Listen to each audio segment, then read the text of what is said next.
Et on passe directement à notre cinquième invitée. Elle est passionnée de sport et d'endurance. Elle fait partie d'une petite communauté de nageurs en eau libre. Comme dernier exploit, elle a relié en 2022 Tarazout à Agadir à la nage, soit près de 2 km en pleine mer. Elle est à la tête du projet Pink Wave, initié par la sportive engagée, qui, au-delà de l'action sportive, poursuit sa noble cause de lutte contre le cancer. Son intervention portera le titre suivant, Audace et résilience, question de mindset. Mesdames et messieurs, sous vos applaudissements, Nadia Bilberten.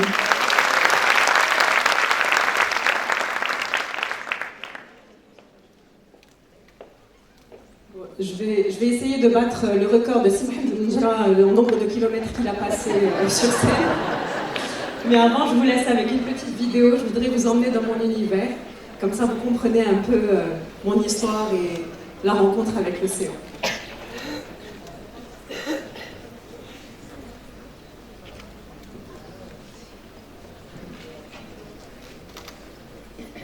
Si c'est possible d'avoir le son, s'il vous plaît. C'est pas possible.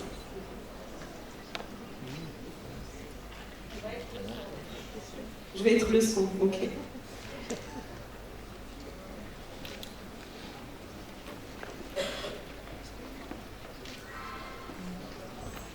Bon. Donc vous allez voir beaucoup d'images de l'eau. Je passe beaucoup de temps dans l'océan. Ça, c'était un peu le démarrage pour moi, le détroit de Gibraltar, mais je vais vous raconter l'histoire et vous pourrez continuer à regarder les images si vous voulez. Alors, moi, c'est Nadia Bilberten. Je suis maman de 2 jeunes filles, de 16 et 14 ans. 16 ans et demi et 14 ans et demi maintenant.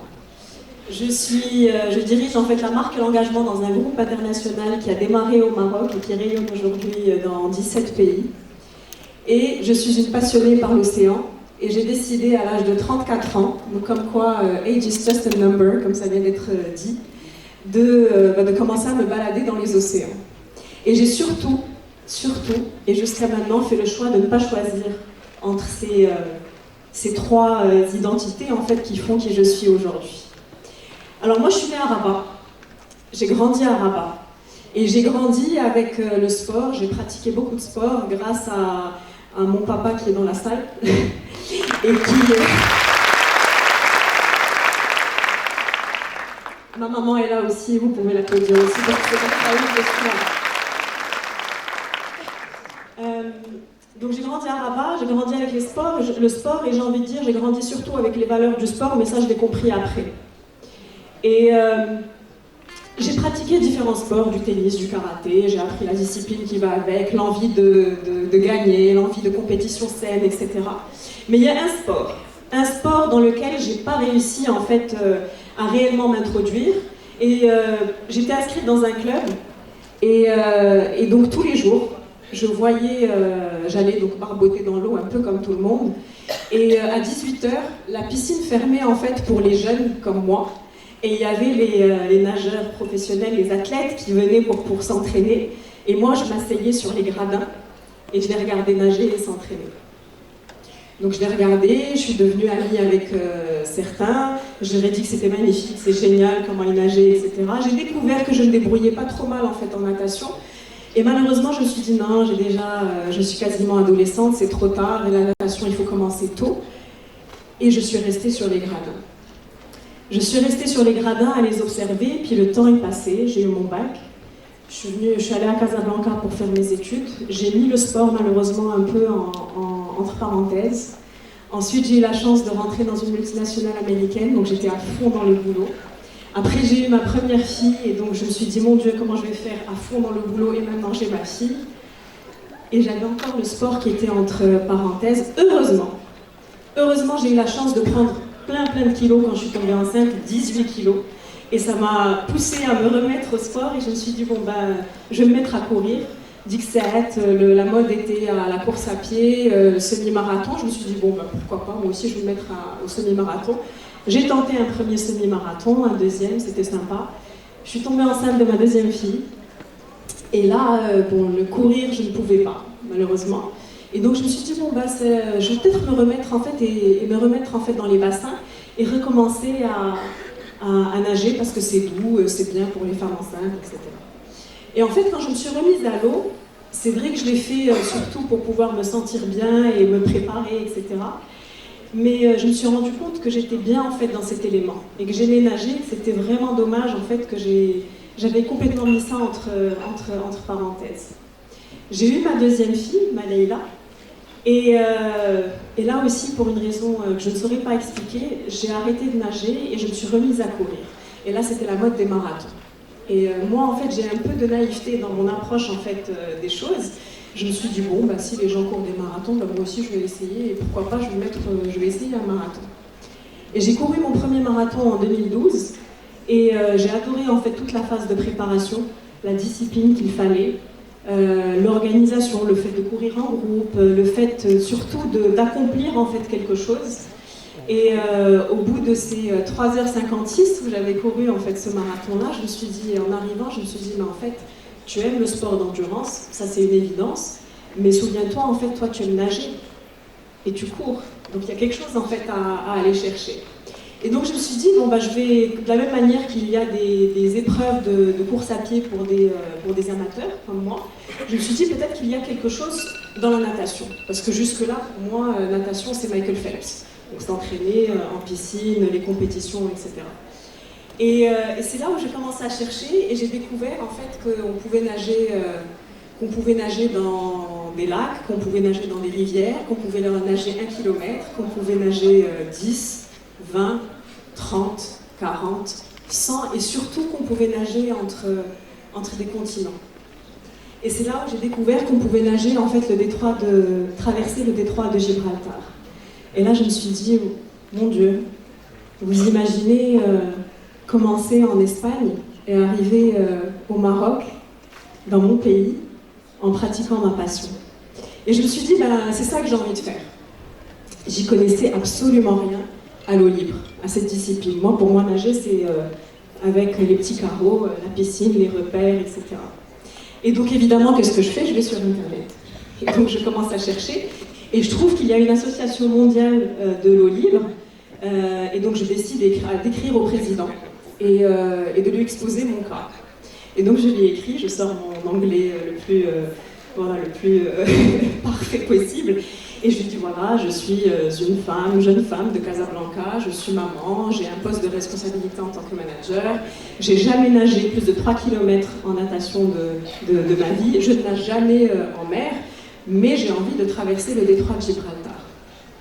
Évidemment, en faisant ça, moi je me suis dit, en plus comme c'est un Américain, avec le spirit d'encouragement et tout, il va me dire, yes, go ahead, go get it, et tout ça, je me suis dit, ouais, super, il va m'encourager, c'est ça que j'attendais en fait.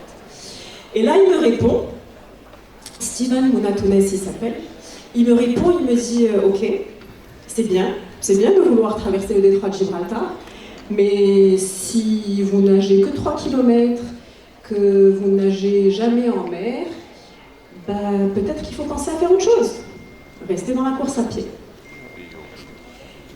Et là, vous vous rappelez, je vous avais dit que j'étais restée sur les gradins pendant très longtemps en fait, quand j'allais au club.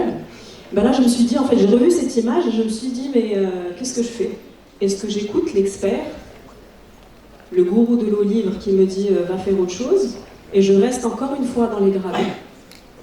Ou est-ce que je trouve une solution? Et heureusement, j'ai décidé de ne pas l'écouter. Je vous ai dit que j'étais un peu naïve aussi. Je me suis dit, bon, il y a des gens qui l'ont fait. Donc au lieu de m'accrocher à ce que ce monsieur m'a dit, je vais aller chercher plutôt des gens qui l'ont fait et voir et trouver une solution.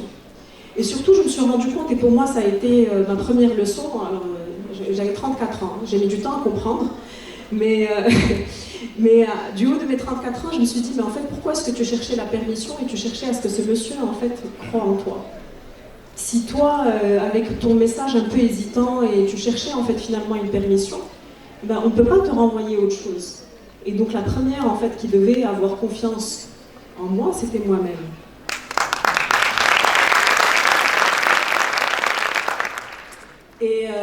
Et donc, je décide de me dire, bon, je veux traverser le détroit de Gibraltar. Et évidemment, je me suis dit, bon, maintenant, il y a un objectif, il y a un rêve, c'est un objectif clair, maintenant il faut un plan. C'est clair que j'allais pas y aller juste comme ça et me jeter à l'eau, même si c'est une expression qu'on dit très très souvent, mais non, ça ne se passe pas comme ça. Et donc je me suis dit, première des choses, il faut que je découvre ce que c'est l'eau libre. Et donc je cherche une course pas trop loin, parce que malheureusement en 2013, cette discipline n'existait pas, n'était pas vraiment encore pratiquée au Maroc.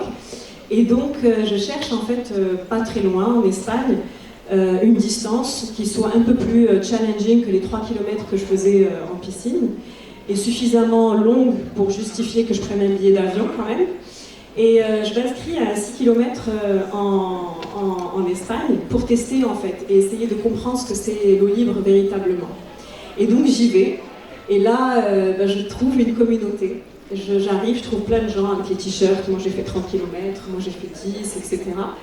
Et moi j'arrive, et alors qu'est-ce que tu... Alors, ils n'avaient jamais vu de Marocaine, déjà. Et donc, et toi, qu'est-ce que tu as fait? Je dis, moi en fait pas grand-chose, je suis là pour apprendre. Et là c'était génial parce que finalement j'ai trouvé une communauté en fait, et des membres en fait des gens que j'ai rencontrés lors de ces événements sont encore aujourd'hui des amis avec qui on est constamment en contact, et certains d'eux sont venus nager au Maroc. Et donc 6 km, ça a été on va dire mon baptême, et là j'ai vraiment compris que c'était quelque chose que j'avais envie en fait d'explorer un peu plus. Et donc 6 km, le détroit de Gibraltar, je m'inscris, j'envoie un mail pour m'inscrire à l'association qui organise ça. J'étais sur liste d'attente parce qu'il y a pas mal de demandes, et les fenêtres pour pouvoir réaliser cette traversée est très courte. On ne peut traverser qu'entre avril et septembre-octobre à cause des conditions climatiques, et ce n'est pas toujours possible. Entre-temps, je m'inscris aussi dans un événement un peu plus long, parce que je me dis passer de 16 à plus de 14 bornes, c'est compliqué. Il faut construire l'expérience que je n'avais pas. Donc je m'inscris à une autre course en Italie pour me tester sur les longues distances, et je reçois la réponse. J'ai mon inscription, j'ai mon slot, j'ai ma semaine pour pouvoir réaliser cette traversée du détroit. Et donc le 28 avril 2015, à Tarifa, avec ma famille, j'ai vécu un moment extraordinaire parce que j'ai réalisé un rêve, j'ai accompli quelque chose, mais surtout j'ai appris énormément sur moi-même. J'ai appris que finalement, en fait, cette traversée qui pour moi a été de 16,8 km en 4h18, finalement c'est un aboutissement en fait de tout un processus qui a commencé par effectivement une envie très forte, par un rêve, par du travail et de la persévérance, mais aussi une capacité finalement à rester focalisée sur mon objectif. Ça a été dit, je crois, dans toutes les interventions, mais c'est très dur parfois, même si on est entouré de personnes en fait qui sont pleines de bonne volonté et de bonnes intentions. Vous savez, les gens sont un peu fdoliés, voilà, il faut le dire. On va venir dire, ouais, mais je t'en prie, maintenant tu as un job, tu es prise, pourquoi tu veux te rajouter des entraînements? Et franchement, tu as un mari, tu as des enfants, c'est suffisant. Occupe-toi de tes enfants et tu vas aller te rajouter autre chose. Et c'est des moments-là qui, franchement, peuvent vous déstabiliser, parce que l'argument des enfants, c'est l'argument ultime. Tu vas faire autre chose et tu laisses tes enfants. Mais non, en fait, j'abandonne pas mes enfants. Je suis juste en train de faire des choses qui sont importantes pour moi, qui font en fait que je vais être bien, et je vais rendre aussi à mes enfants. Je vais rendre à ma famille. Et donc ce sont des moments où effectivement on peut avoir des petites voix qui vont vous déstabiliser, et ce sont des moments en fait où c'est très important de s'accrocher en fait finalement à l'objectif qui est finalement beaucoup plus important que tout ce que vous pouvez entendre. Et il y a aussi la deuxième des choses en fait qu'on ne conscientise, on n'en a pas suffisamment conscience finalement à quoi on s'accroche. On s'accroche à des valeurs qui sont très simples et des valeurs avec lesquelles on grandit. La première valeur, c'est, et là encore je rends hommage à mes parents parce que c'est grâce à eux que je les ai eus.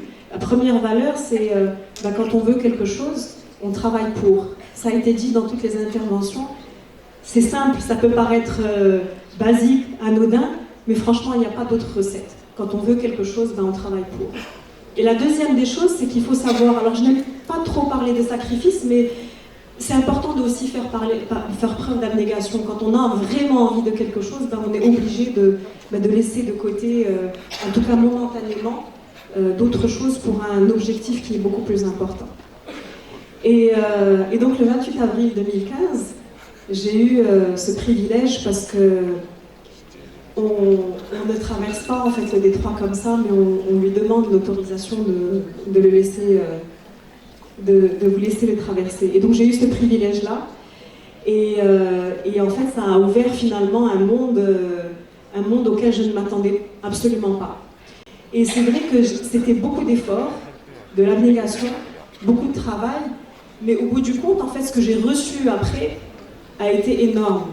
J'ai reçu, alors vous vous souvenez du fameux Steven Mounatones qui m'a dit va faire autre chose. Bah, après le 28 avril 2015, il y a un ranking international de cette association, des Most Adventurous Women in the Open Water Swimming. Et après la traversée, il m'a fait rentrer dans le top 50 mondial en fait, de cette association. Le même qui avait dit va faire autre chose. Et donc voilà, j'ai reçu énormément et beaucoup de reconnaissance, dont une ultime dont je suis extrêmement fière. Et à ce moment-là, je me suis dit, mais tu as reçu, finalement, qu'est-ce que tu peux en faire ? Et c'est là où j'ai démarré par le challenge sportif. J'en suis arrivée en fait à une rencontre avec l'océan et ça m'a donné envie en fait de finalement d'en faire quelque chose.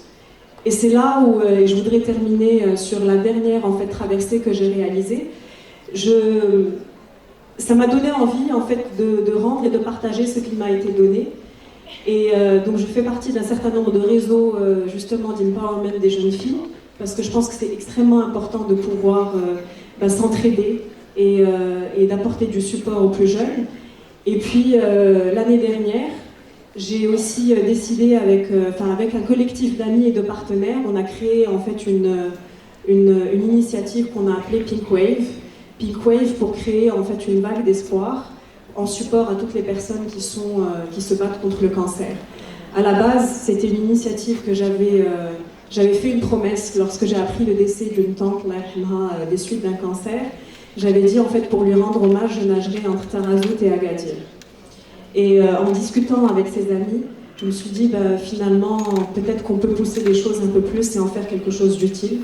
Et on a lancé en fait cette initiative Pink Wave qui a démarré par cette traversée. Et aujourd'hui, on a l'ambition de pouvoir continuer à sensibiliser, à apporter notre petite pierre à l'édifice, surtout pour apporter du support moral, parce qu'au-delà de la peine physique qui est liée à la maladie, il y a toute la peine en fait psychologique. Et voilà, donc on a envie d'apporter cette vague d'espoir avec Pink Wave. Et pour finir, je crois que s'il y a une chose que j'ai envie de dire aussi, qui pour moi a été très importante et que j'ai découvert, en tout cas qui a été renforcée pendant la traversée, c'est que avoir un objectif qui est plus important que soi, ça vous porte complètement. Et une anecdote, quand je nageais en fait pendant la traversée, entre l'Espagne et le Maroc, pendant toute la première partie tout premier chemin, en fait il n'y avait que le drapeau espagnol qui était lâché au niveau du bateau qui me guidait. Et puis dès qu'on est rentré dans les eaux territoriales marocaines, ils ont lâché le drapeau marocain. Et puis là, vous ne pouvez pas imaginer en fait le coup de boost que ça m'a donné.